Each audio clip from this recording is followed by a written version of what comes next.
We're here to talk about the NSA Playset. Yep.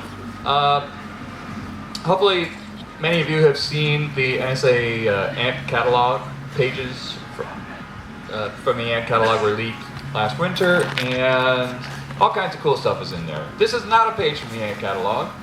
This is just a page I made for fun that looks kind of like pages in the AMP catalog. And I just want to show it up here as a warning, in case there's anybody who doesn't want to see leaked classified documents. You can leave now. If you walk like 50 yards that way, you can go put your head in the sand over there.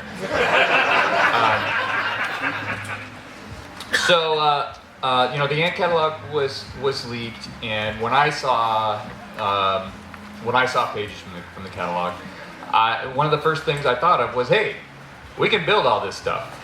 Like a lot of these capabilities are things that we already know how to do or don't look too difficult to implement. And we could do a lot of this with open source hardware. We can do a lot of it with off-the-shelf hardware that may not be open source but is easily accessible. And I thought about this and I thought, well, I'd like to do a talk about how to do that. And the first thing I did was I emailed Dean, because Dean was the person who came up with the name the NSA Playset months before the catalog leak. Several years. Years before. It's been one of those back burner projects. I've always wanted to kind of like build weird, crazy shit that the NSA has, and then once the ANT catalog leaked, it's like game on. Like we know exactly what they have now, and so it's just gonna be that much more fun to do it. Yeah. So I asked him. I said, Dean, can I use the name the NSA Playset? And he said, yes. And let's do more. So we've got more people kind of who've joined the cabal, and we are doing a series of talks at DEF CON and probably beyond. So it's growing bigger than us, and it's a lot of fun. Our motivation here is, there are several things that motivate us, but mostly we're just having a lot of fun doing this. And one thing that motivates us is that we think it's important for those of us in the security community to understand these technologies, to understand the threats against our systems. And what better way is there to understand these things than to build them ourselves? So one of the key important things to me from the beginning was that this shit gets built. And not only that it gets built, but it gets built in such a way that we can target 10-year-old kids to do it. Because I've sort of had a motto the whole time where it doesn't really count unless a 10-year-old can do it. I've got a fun anecdote about this. Does anybody remember the hamster and ferret? Robert Graham, the really great Black Hat talk a million years ago. Yeah, and that was pretty badass. That was the first introduction to sidejacking that a lot of people saw, and a lot of people to hijack Gmail and Facebook and whatever. And that was around for about 3 years before Firesheep came out. And then people remember Firesheep? Firesheep, yay, Firesheep. Firesheep was crazy, and then after Firesheep came out, there was the massive media attention, and then shit got fixed. It took like maybe a month or two, but Facebook locked it down. A lot of the major websites on the internet no longer allowed sidejacking. And the difference between Firesheep and Hamster and Ferret was with Hamster and Ferret, you had to run make. And that was really the only difference. I mean, when it came out, it got just as much media attention. It was at Black Hat. Everybody knew that it existed. And so, but the only people that really it was accessible to were the people that had, the Linux system they could download and compile the things. And so, things didn't really actually get fixed until it was accessible to the point where any user can click and really get a full understanding of what sidejacking really means. And so, I think it's very important to target towards 10-year-olds, and that's one of the reasons that we're very focused on trying to make sure that at DEF CON we're going to be trying to sell little kits. And so we want, like, for as many of these projects as we can get before then, we want to sell like little kits, and not for profit or anything like that, but to gather the hardware and to do as much cost reduction as possible and make sure that this stuff is actually very easy for people to just take the hardware, plug it in, boot it up. I mean, we're not finding new bugs, new exploits. So much of this is old research that's kind of been done and abandoned and never really worked right and was a little janky, and we're just trying to collect it in such a situation that we can, sort of see how it actually works, and then introduce it to people, so people can get a full understanding of what it actually means that they probably shouldn't be texting important things, stuff like that. So building this stuff out of open source hardware makes it more accessible, using off-the-shelf hardware makes it more accessible, and making it easy to use and fun to use makes it more accessible. Now what we're going to do is basically go through the entire Ant catalog, page by page, and talk about our ideas for how we can build this stuff. And we're going to start with some of the Wi-Fi tools. Okay, nightstand. So nightstand's a fun one. The people have looked at it. It's gotten a lot of media attention. I think Bruce Schneier did a big write-up on it, and a few other people talked about it. But I mean, it's essentially a pineapple with a directional antenna. And so, a lot of people thought that nightstand is some very big complex thing. But I mean, when you really start looking at it, it talks about how it can target like IE 5 and 6 and whatever. And so we don't even necessarily think that it's some sort of magical driver exploitation or whatever. It looks like it's browser autopwn with some Yasager thrown in. And so, I mean, if we could glue up a simple thing. I mean, the pineapple does a very good job, but I mean, get it to the point where we have working directional antenna, and that could be like any of the alphas or anything like that. And then yeah, I think that would be a very fun thing that we could do. And Sparrow, Sparrow is the other Wi-Fi one, and that's essentially a passive Wi-Fi collection system, Kismet, I guess you'd say, Kismet on a drone, where you have a UAV that you fly over and you snip the data from people's houses. And that's what they're using, Sparrow 2, and it sounds really complicated. It's got a very pretty, design manual and everything, but it really seems like something that could be glued together in a weekend for anyone interested in doing it. We're probably not going to be selling those at DEF CON, but if anybody has any interest in actually helping work on any of that, that would be super awesome. And we're mostly here to try to. Yeah. Okay. We're gonna have Sparrow 2 at DEF CON. It's gonna be rad. Okay, that's awesome. And and this talk is really about gathering as much support as possible. So if you see anything here that you're like, I can do that, that sounds rad. Let us know. There's a mailing list, and we're trying to collaborate and gather as much stuff as possible. We do talks at future conferences, and it'll be a good time. Hardware implants. Now, these got a lot of attention when the Ant catalog was leaked, and the main use for these things seems to be that they're using a piece of hardware installed, like malicious hardware installed in a computer system of some kind, in order to maintain malware persistence. So they have some malware, some software, and if that malware were to be cleaned up, if somebody were to reinstall the OS, there's some little piece of hardware that actually is able to attack the system from inside and reinstall that malware. So that's what some of this stuff is for.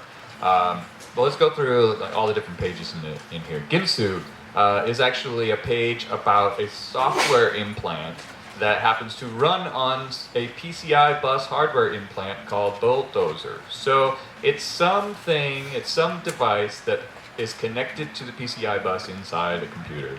And if we were going to build something like this, there are a lot of different options. A number of people have done PCI and PCI Express hacking, especially lately, using FPGA platforms. You can get an off-the-shelf FPGA development board that has a PCI Express interface, and it is a PCI Express device. You can plug it into a computer and use it that way. And people have shown interesting DMA attacks and stuff. Some other platforms that are worth looking at, there's a little board called the 86Drino, which has the ability to act as a PCI device. Also, Intel Galileo, I think you might have to change a resistor or something, but it can act as either a PCI host or a PCI device, which is pretty cool. These are low-cost development platforms that we could use to build something like this. One of our favorites is the USB 3380, which is the chip in the middle of that little board on the right. This is an interesting little part that has a USB 3.0 super speed device peripheral, or the device, and also a PCI Express device. So you can use this, you could plug this into your PCI slot and use it to emulate a USB device, or you can plug it into your USB and use it to emulate a PCI Express device, which is pretty neat. And a few of us have started playing with these. I definitely recommend checking out Joe Fitz's work. He's raising his hand there last night. You might have met him in the hot tub last night. Yeah, a little bit. He's going to be doing a talk at DEF CON on the PCI Express project that he's working on under the NSA Playset banner. The really cool thing about the PCI, wait, I didn't turn this on. Hey, the really cool thing about the PCI stuff also is that a lot of people have PCI exposed on the laptop and don't necessarily realize it. Any of the PCMCIA Express cards, like any of that is pretty much like Thunderbolt. Like raw PCI that you just jack in. You can use the same device, and there's plenty of little things to convert it to all these different little formats. So any little exposed port on a laptop, plug and pwn over USB. Yeah, and another note. Theoretically, you could do these kinds of PCI attacks without having a PCI device. You could actually do it like host to host if you use non-transparent bridging, which is apparently supported in some of the more recent Intel chipsets. So, it may be that in the future you don't need any special hardware like this. You can just connect a cable and with the right software on your attack station. Of course, you're just as vulnerable to being attacked by the target device as the target device is vulnerable to being attacked by you. I like the FireWire DMA pipe. Yeah, exactly. Same basic thing. So Howler Monkey is a series of boards that are all sort of designed to fit in different places, but they're all apparently basically the same components. That is a short to medium range RF transceiver. And the idea here is primarily to connect Howler Monkey to a different hardware implant. So it's like an add-on for a hardware implant that provides remote control or data exfiltration over short-range RF. And these things appear to be built out of some kind of off-the-shelf wireless transceiver IC. And there are oodles of off-the-shelf wireless transceiver ICs that would be perfect for this application. And there are many development boards and products that exist on the market today, or that are open source hardware today, that could be used to implement our own Howler Monkey. You could use any Bluetooth device, for example. You could use Ubertooth. You could use all kinds of different things. One of my favorites is Yardstick 1, which is a project I've been working on. It's not released yet, but it's on GitHub, but it's not being manufactured yet. But this is, if those of you who went to ToorCon 14 and got a ToorCon 14 badge that I did there, this is basically a dongle version of that with some extra RF amplification. It's using the CC1111 wireless transceiver IC from TI, which is one of my favorite chips because it's super flexible. It operates on a wide range of sub-gigahertz frequencies that propagate pretty well, and it has a very flexible packet format, so you can interface it with a lot of different things. It's also the same family of chips with the same radio capabilities as the CC1110 that's in my favorite toy, the IME. I have one of these here, by the way, if anybody wants to play with the spectrum analyzer on the IME, catch me later. I might be in my bag right up here. But and so one cool thing about using Yardstick 1 or using any CC1100 based platform is that if you were going to use that chip or that family for your Howler Monkey implementation, you could then use an IME with your own custom firmware on it to actually like remote control your implants, which would be a lot of fun. Trinity is one of a few things that they call digital cores in the ANT catalog. A digital core is basically a CPU with some extra stuff. And it's something that is featured or is a part of multiple different implants. Trinity, it has an off-the-shelf Atmel ARM microcontroller. It tells us here in the ANT catalog exactly what model it is. It tells us exactly what FPGA is on there. So there's a small FPGA and a small ARM microcontroller and some RAM. And what's kind of cool about this is that they put it on a multi-chip module. So next to the penny there, you see that little board. And what we're seeing there is the underside or the backside that with all the little solder points, like a VGA solder point kind of thing. But on the other side of that board, presumably what we have there are a couple of bare dies that are bonded out onto that board. So they've gotten off-the-shelf chips that we can buy. Now, when we buy them off the shelf, we're going to get them in individual packages, plastic packages. But what they did was they just took the bare die from that would be inside one of those packages and bonded it themselves onto a small board. That just allows them to miniaturize it a little more. We can build the exact same thing with off-the-shelf stuff we can buy from an electronics distributor, except it won't be as nicely miniaturized, right? Miniaturizing it like they did into that multi-chip module is expensive, and there's no real need to do that just to prove that you can do it. If you want to build something like Trinity, for many of these applications, you don't need anywhere near as powerful a microcontroller, and you don't need an FPGA for many of the things that are in the ANT catalog. So you can use any old microcontroller platform. If you've never worked with a microcontroller platform before, a couple that might be fun to try would be Arduino, which is super simple and easy to start with. Or I also really like the BeagleBone Black. It's a lot more powerful. It's actually a more powerful CPU than the one in Trinity. And it runs Linux, and it's really easy to get started with, and it's low cost. Junior Mint and Maestro, by the way, are two other code names I didn't throw into the slides here, but they're very similar to Trinity, and they're just two different digital cores that have a lot of similarities.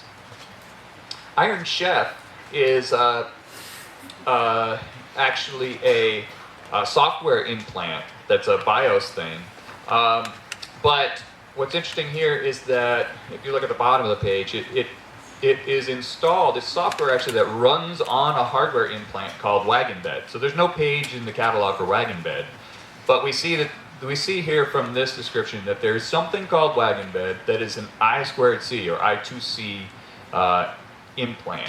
Now I2C is a serial interface that's commonly used for chip-to-chip communication. So like on some of the boards that I've designed, like HackRF for example, I've used I2C to communicate from one chip to another.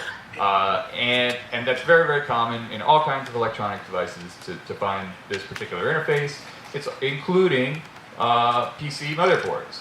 PC motherboards typically have multiple I2C interfaces on them. And apparently there's some implant called Wagon Bed that is somehow attached to a motherboard and communicates over I2C. So how are we going to implement something like that? Well, we could use any microcontroller that has an I2C interface. And as it turns out, that is almost any microcontroller.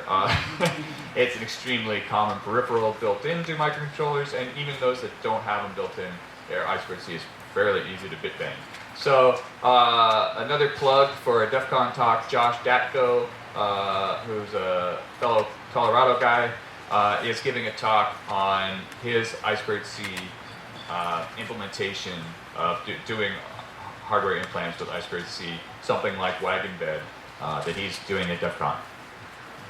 Crossbeam is a GSM module, so it's just a little board, and similar to Howler Monkey, it's like an add-on board that provides connectivity to another hardware implant. It's just a GSM module. We have GSM modules readily available. This one is just the first one I found at SparkFun. Joe had one out on the counter the other day at the Zorkbot camp. These are all over the place. So if you want to implement some basic data communication over GSM so that you can talk to your implant no matter where you are in the world or no matter where it is in the world, as long as it's near a GSM tower somewhere, this is all you need. GodSurge is another one of these software implants that runs on a particular hardware implant. And in this case, it runs on something called FluxBabbit. Love these names.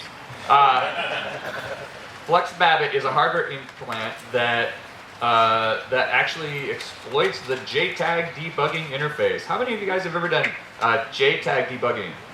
How many of you have ever done JTAG on x86 platform?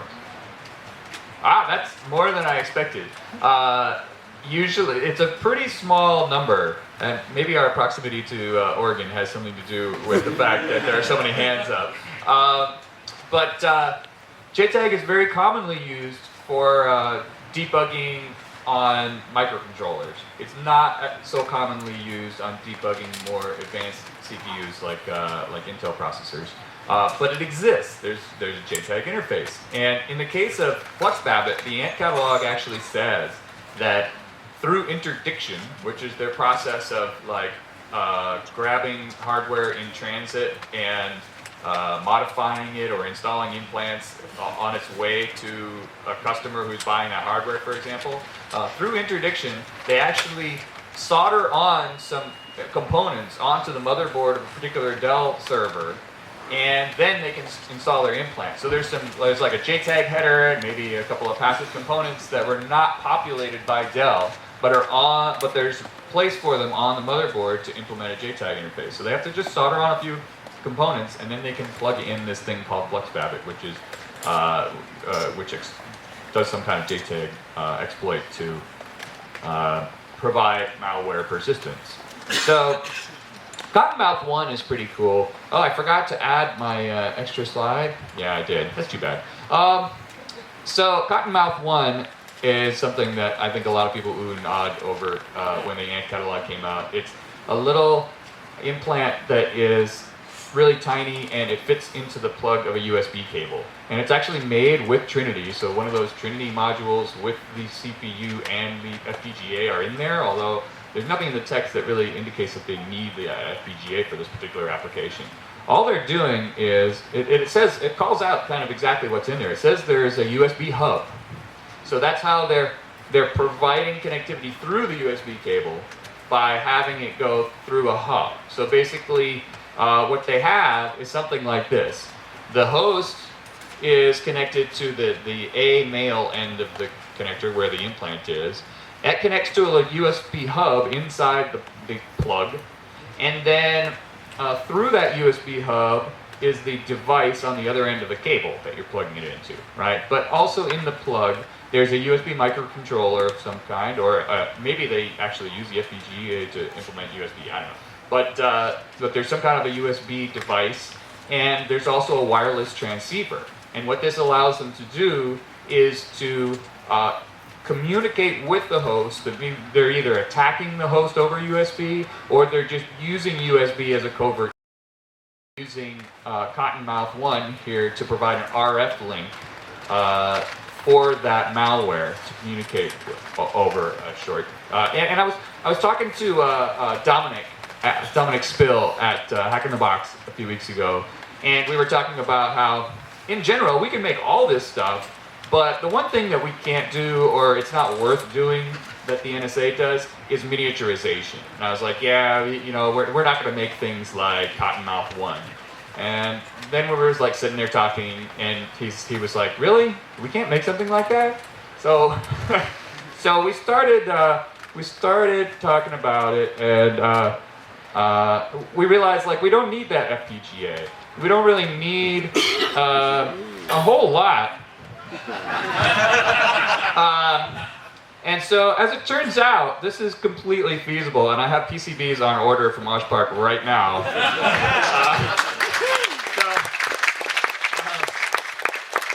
So this is a little 4-layer circuit board, two-sided. On the green component here is a USB hub. The red component here is my favorite little RF peripheral, RF device, the CC1111. All right, the one I was talking about earlier. It has a USB device. It has a microcontroller. It has an RF link. Okay, all in one chip. So this all fit, and so I'll be reporting on how it works in the near future. Cottonmouth 2 is a little bit similar. but not as well described. It's implanted in the host side. So it appears to be implanted in a connector on the host. And Cottonmouth, I didn't have a slide for Cottonmouth 3. I think the reason I skipped it was because Cottonmouth 3 page in the Ant catalog is a mess.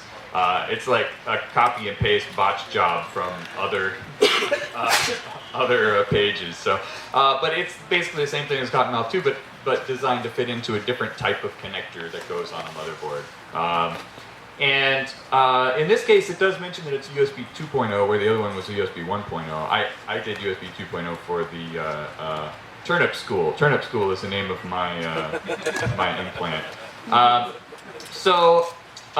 If you wanted to implement this stuff, though, like if you really wanted to have full control over USB, and you want to do things like not just create a covert channel over USB, but also sniff USB, or maybe man in the middle of the USB connection, then you would want a more flexible platform than what I was able to fit into the USB plug.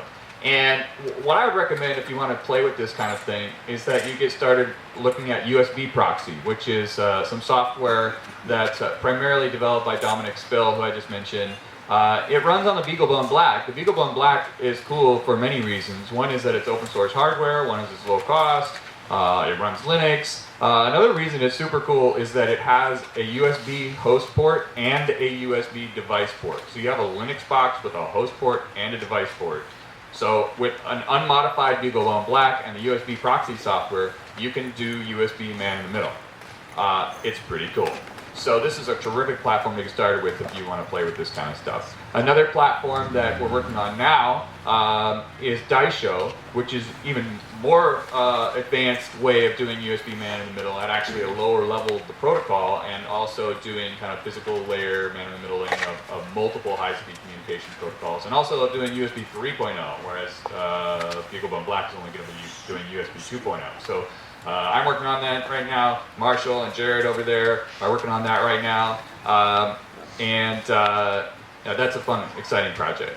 Firewalk is kind of similar. It's implanted into the connector in a PC, except instead of being in the USB connector, it's in the Ethernet connector. And so it's a little Ethernet implant that allows this implant can communicate with the network. It's a little unclear as to what it can do, but it does have a Howler monkey, I think, and it has a Trinity, and it has a Broadcom PHY, and what it does with those things we don't know too much about, but you can use your imagination a little bit.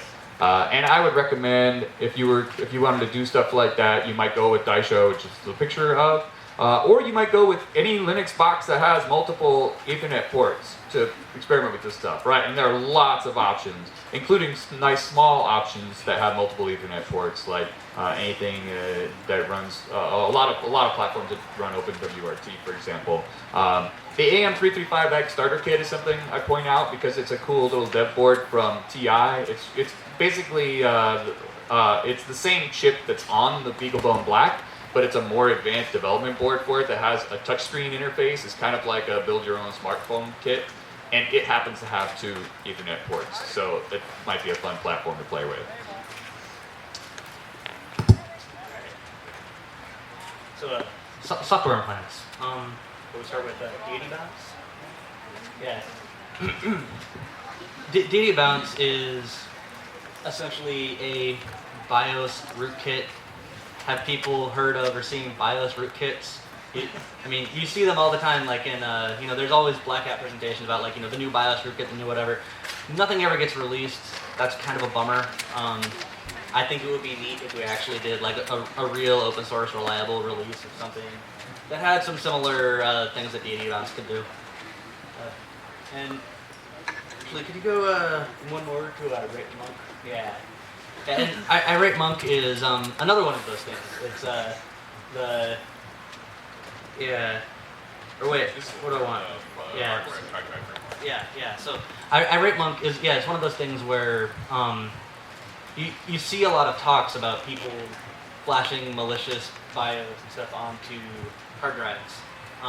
but you don't really ever see a lot of code released about it. And there's definitely a lot of interesting capabilities, clearly, because there's a lot of money and QA effort being put into keeping, irate monk up to speed inside of the intelligence community. So I think it's something that, it'd be really neat if somebody actually went through the process of showing off really good POC, like showing what can actually be done with stuff like that. Yeah, I just saw a talk at Recon a couple weeks ago. There was some work released last year targeting 1 or 2 hard drive manufacturers and showing how malicious firmware can be installed on them. And then this talk I saw the other week was targeting a different hard drive manufacturer. And if you look at the market share of all the hard drives sold in the world, I think we know that you can install, people have installed, researchers have installed malicious firmware on something like 90% of the different models that are on the market today. So it's totally possible. It's just that nobody's released public tools that are easy to use to do this kind of stuff. Yeah. So whistle tool. Yeah. So the next one is Wistful Toll, which seems to be a very kind of Windows-centric little system for it uses WMI to do registry extractions, and and it harvests and returns forensics information. So it seems very similar to what you've seen with like cred dump or something. Like you get into a Windows machine, you dump all the whatever, like the LSAS and the whatever password hashes, stuff like that. And I mean, it's built into Metasploit, it's built into a lot of other tools now. So I think, I actually, it's one of the things on the list of NSA Playset things that is actually green, because I think we've very well got that covered already. And yeah. Interestingly, Wistful Toll is mentioned in the Ant catalog that it can be implemented as a software plugin for a software implant that's already on the host, or it can be implemented on a USB thumb drive. And they say a non-technical operator can insert the thumb drive, it collects information, stores it on the USB thumb drive, and then they pull it out and they got the information. So that sounds like somebody needs to do that. Does anyone remember the U3 jackknives? Yeah. So it's essentially you plug it in, it does the auto run, it dumps the stuff over, you pull it out, and you walk out of the airport. You might have heard of a rubber ducky. Yeah, all sorts of fun. Sombernave is kind of interesting. I mean, I haven't really seen a lot of talk about it publicly, but it seems like one of those simple enough kind of things where what they're doing is essentially generic data exfiltration from a laptop using the 802.11 hardware that's on the laptop without really connecting to a wireless network. So imagine, your root on a laptop or something, and you just kind of send out, little exfiltration packets of whatever interesting information is there. And I mean, it seems like it would be one of those things that would be simple enough to write up. I'm busy, so if anybody else wants to do it, that would be super duper rad. If you come up with a cool name for it, and we'll drop it in our the NSA Playset catalog, and it'll be great. Yeah, now we're going to talk about routers. So, that's fun. Clearly, NSA has a very large number of routers on all corners of the internet. And now we know what they're using to control them. So we have Headwater is what's the Huawei. Yeah. I mean, these are basic Huawei high-level, low-level rootkits. And then, continue on. We've got, we're doing all the Montanas. So these are the, School Montana, and these are the Juniper rootkits that are essentially the Juniper, Model J and T, whatever that they have. And as I flip through these pages, you'll notice they all look very similar. I'm just going back and forth, right? They're the same exact kind of BIOS or firmware rootkit to go in just different, each page is for a different series or a different model of router. Yeah, and here are some of the firewalls. It's the same kind of, Juniper, Cisco, Huawei. And the thing that you'll see here across all of these is this Banana Glee. And to me, that's the interesting part, that Banana Glee doesn't have its own catalog entry.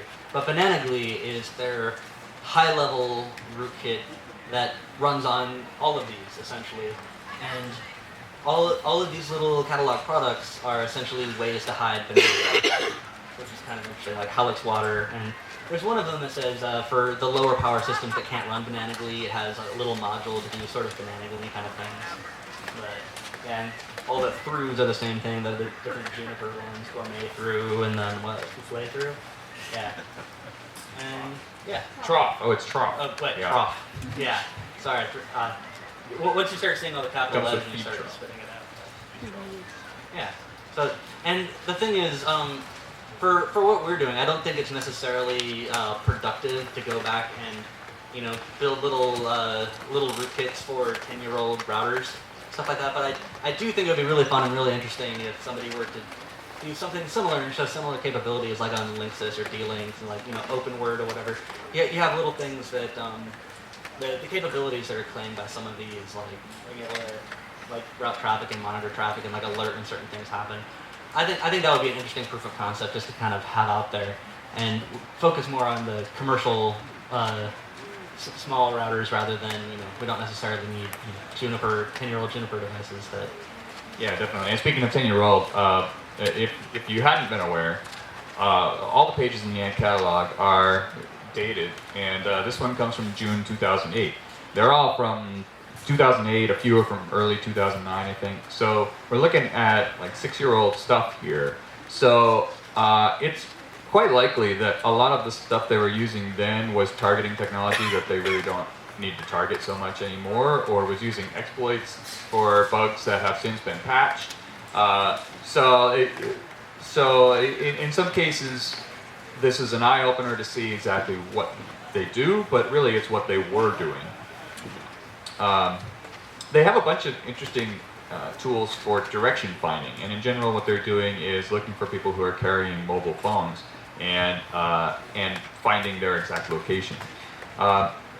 There's this wonderful page in the catalog on Entourage, which is a direction finding application that runs on this hardware platform called HoloPoint. And HoloPoint is a nice little SDR platform that runs from 10 megahertz to 4 gigahertz, and it provides software-defined radio, transmit or receive. It actually has 4 channels of synchronized transmit, synchronized receive, which is interesting, because it allows them to do some phase array antenna stuff, probably. But for the most part, it looks a heck of a lot like HackRF. HackRF 1 is my project that's being manufactured today, and is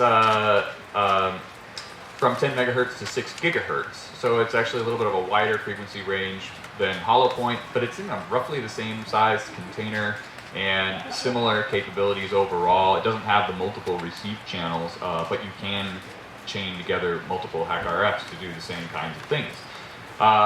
And we have other SDR platforms out there in the world. I point out HackRF because it's my own platform and because it's open source hardware, and because it has extremely similar overall form factor and capabilities to HoloPoint. Exactly how they use HoloPoint, it isn't entirely clear. They have something called Entourage that is software that lets them do direction finding with HoloPoint. WaterWitch is this other little thing. It's a handheld tool. It comes in 2 little parts. One of which looks kind of like a cell phone, but isn't exactly. And then it has some RF thing connected to it. It allows for DFing, direction finding, and only with an external antenna. So presumably they're using a directional antenna and like walking around, aiming at places to find where the target is. And they specifically implement UMTS, GSM, and CDMA 2000. Remember, this was 6 years ago. To build something like this, I think a good platform would be something like Jared's HackRF PortaPack. Jared's holding it right over there. That's so cool because I haven't even seen that yet. This is the first time I've seen this thing in person. So that's the PortaPack. Well, the one that I have a picture of is that one, or the previous rev. This is one more iteration. Yeah, one more iteration. Yeah. So if you want to see that thing, you should talk to Jared or me if I manage to, steal one from him this weekend. So it's a little add-on board that goes on the HackRF that gives you an LCD and a little directional control and an audio codec, so you can plug in headphones or a microphone. And you can walk around and do like handheld spectrum analysis, other handheld radio functions. If you want to play with it or get a demo, talk to Jared sometime. But this would be a terrific tool if you plugged in a directional antenna to this thing to be able to walk around and find some kind of target radiator. Genesis is this super sexy little SDR platform in a mobile phone looking device. So it's made to look like a mobile phone, or it's made in the body of a mobile phone, but it actually has software-defined radio in it with this little, and they show in the picture here like a little peek from a spectrum analyzer function where they're using a little spectrum analyzer on the screen. So in some ways, it's very similar to what we can do with HackRF PortaPack. But but there are also some other things we could do to make something like this. Osmocom BB is a project to run your own firmware or your own code on some off-the-shelf mobile phones, right? And using the RSSI application that they have from the Osmocom group, you can actually do spectrum analysis on an off-the-shelf mobile phone. And I'll be talking more about this at DEF CON in our GSM talk. Yeah. But yeah, it's super simple. The tools have been there forever. These phones go for like a couple bucks on eBay, which is awesome. Another project, an open source hardware project that you should know about is called Whitebox from Chris Testa. I met him at Hamvention, super nice guy. He's doing this really ambitious project. He's basically trying to take, anybody have any of you amateur radio operators have an HT on you right now? If you hold it up, yeah, okay, that's an HT, a handy talkie. It's like a little handheld amateur radio device. So what Chris is trying to do is make an open source hardware HT in the body of a smartphone. So he's basically making a smartphone with the regular application processor, ripping out the baseband and replacing it with his own SDR design. This is a prototype of that to operate from 50 megahertz to 1 gigahertz and actually operate at higher power than I do with HackRF, for example, and be able to be a functional HT, which is pretty awesome. That's going to be a fun platform to play with. Another option for handheld spectrum analysis, of course, is the IME. It's so cool. It's so connected. And so I wrote spectrum analysis firmware for the IME a few years ago, and it's just fun to play with. Base stations. That's back to me. Candygram is an interesting project that they have, and haven't really seen too much stuff like it, but it's one of those things where they set up kind of this fake cell phone tower, and when it sees someone, I guess like an IMEI or something that they're tracking on the network, it pings out an SMS that says like, hey, somebody came here at this time. And so, I mean, I guess you set it up in a city, you set it up in a small town, somebody drives through or whatever, you can do some very kind of basic passive tracking.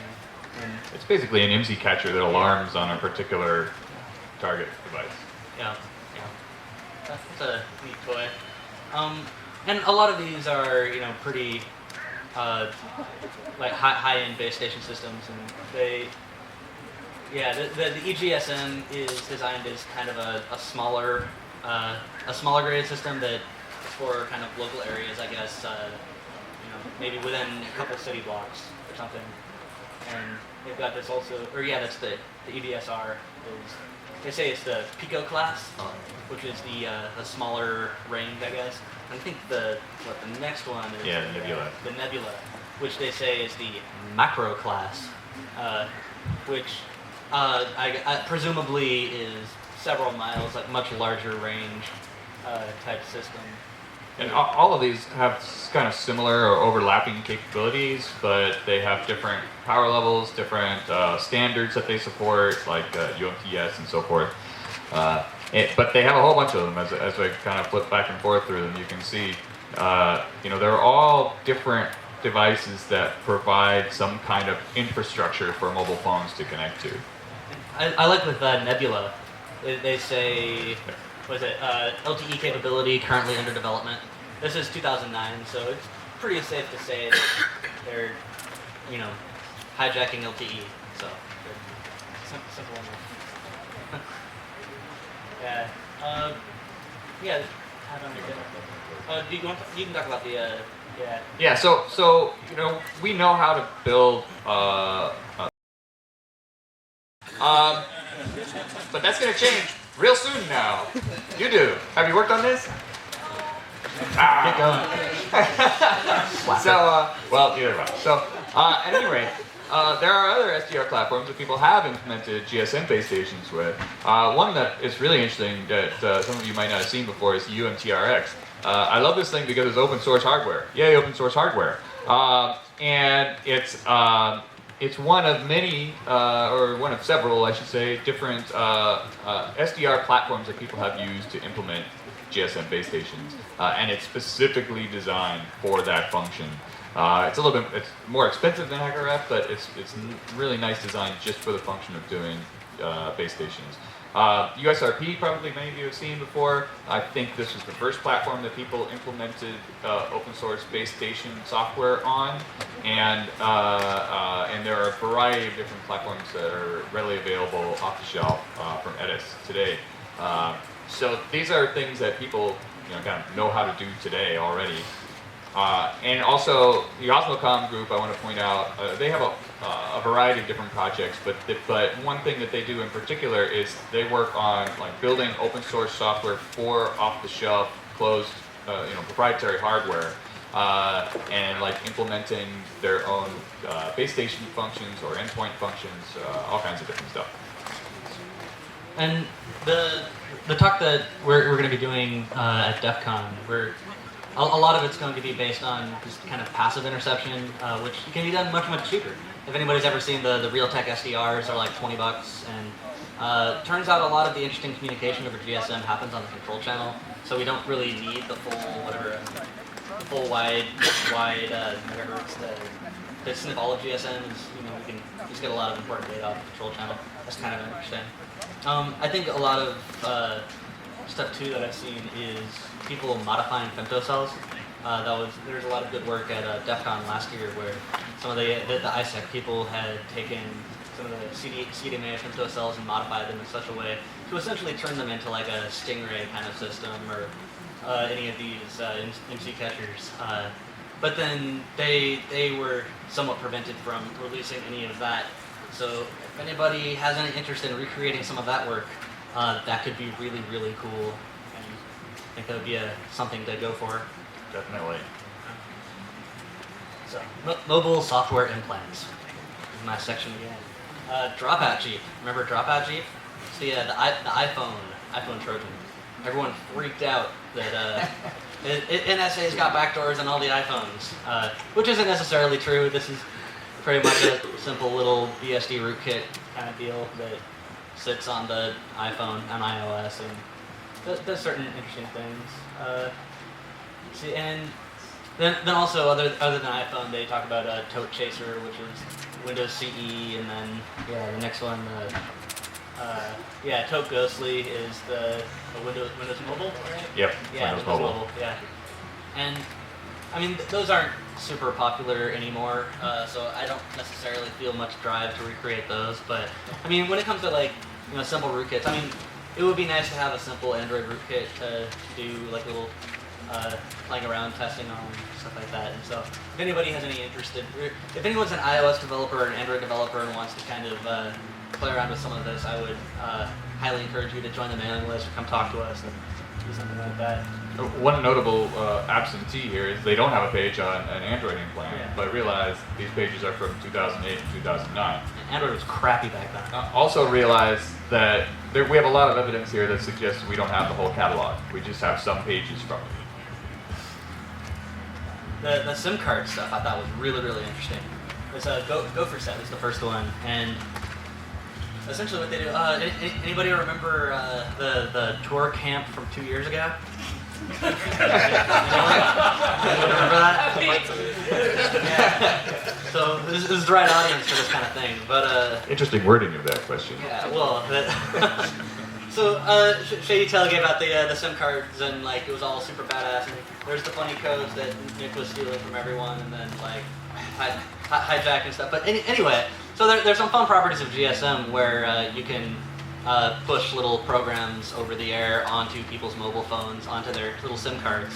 And really, Gopher Set has got to be like maybe 50 lines of code. What it does is anytime that there's like a phone call or whatever, it sends out an SMS to like this little secret backhaul thing that says like, hey, there's a phone call at this time to this number, and probably the name of the contact book or whatever. And so I mean, if anybody does any like SIM card development and wants to have some fun doing this, I think it would be awesome. And then yeah. So do this. It'll be hilarious.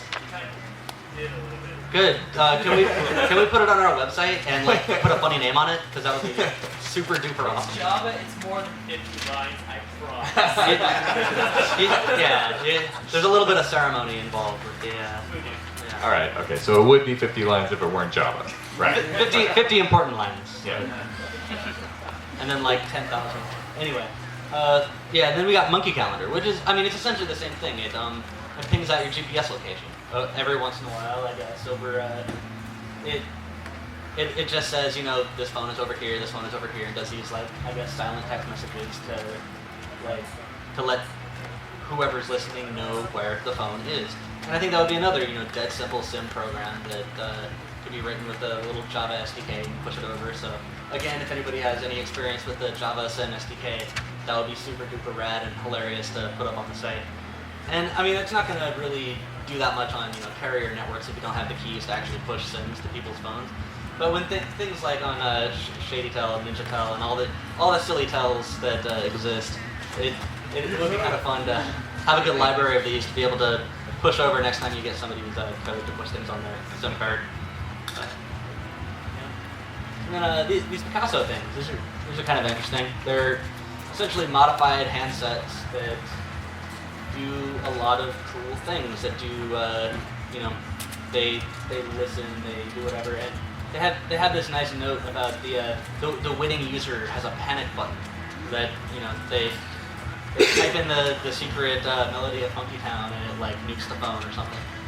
And, which suggests, of course, that they may also deploy these to unwitting users. Yeah. So this stuff can be put in the phone. Good stuff. If anybody has any interest in playing with microphone APIs, that's good stuff. So I'd say the last section, my favorite for the last section here, are the RF retro-reflectors, which I think are maybe the most technically interesting items in the Ant catalog. So one that's really interesting is RageMaster. It's an RF retro-reflector that is basically a bug to monitor somebody's VGA signals going to their computer monitor. It particularly taps the red signal, which they say they have empirically determined to find that it gives the cleanest readout. So they're just looking at the red signal line, which is an analog video signal of the red color of your monitor, and they implant the thing in the cable, like in the little ferrite or something. So they like take that little plastic bulbous section of your cable and like remove the ferrite that's in there and put in their own implant. And it provides an enhanced radar cross-section, which is interesting because it suggests that maybe they get some radar cross-section without having to enhance it. But it's a little bug that's totally passive. As far as we can tell, it's unpowered.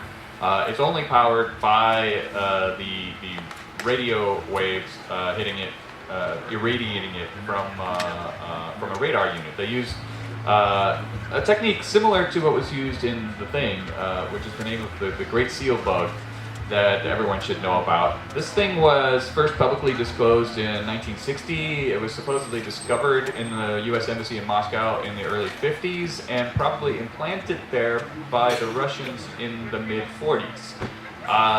And it's a super simple device. It's basically just a condenser microphone with an antenna, where the microphone, based on the ambient audio, actually modulates the impedance connected to the antenna, and that allows them to get a reflection when they irradiate that or illuminate that bug with a radar signal, CW radar.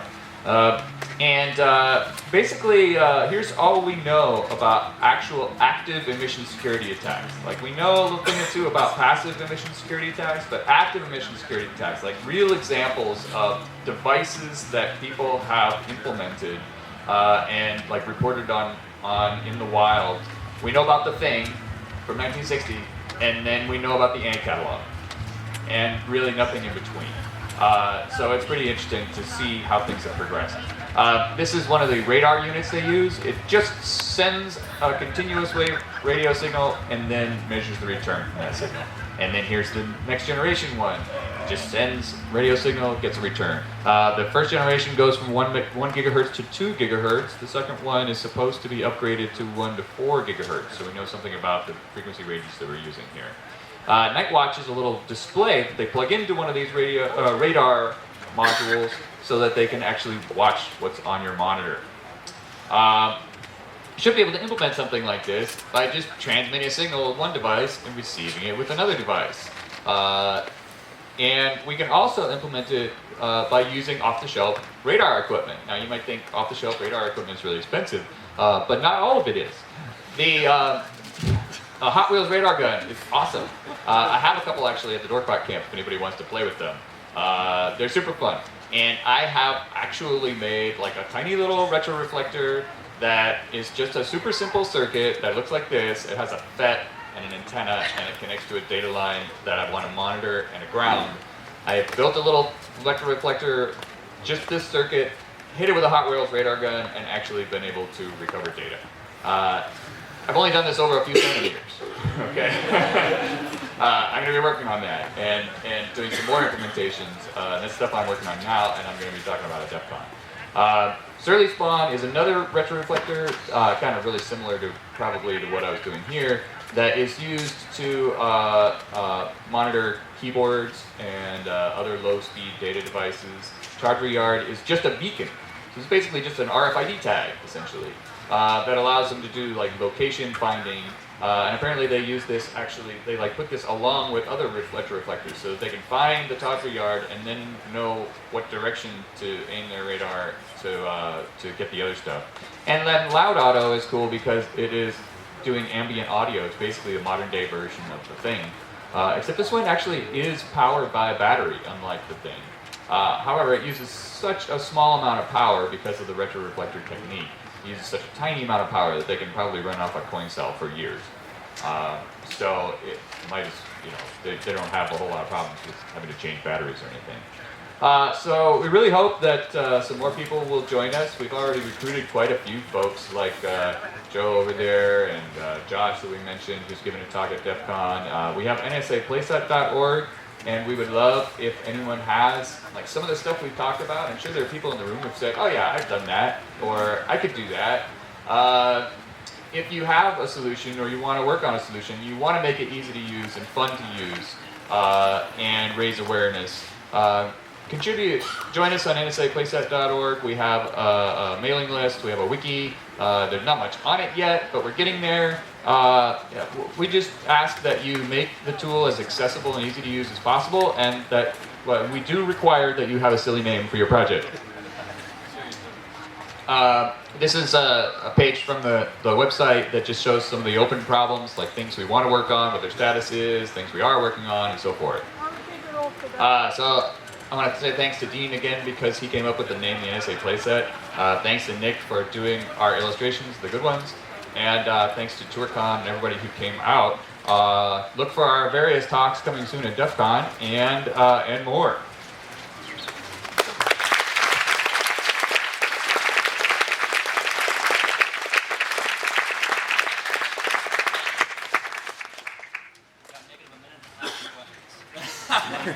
Go back in time.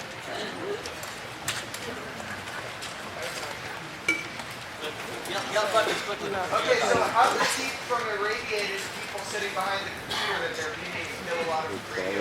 They don't. Leave report to your cooking station.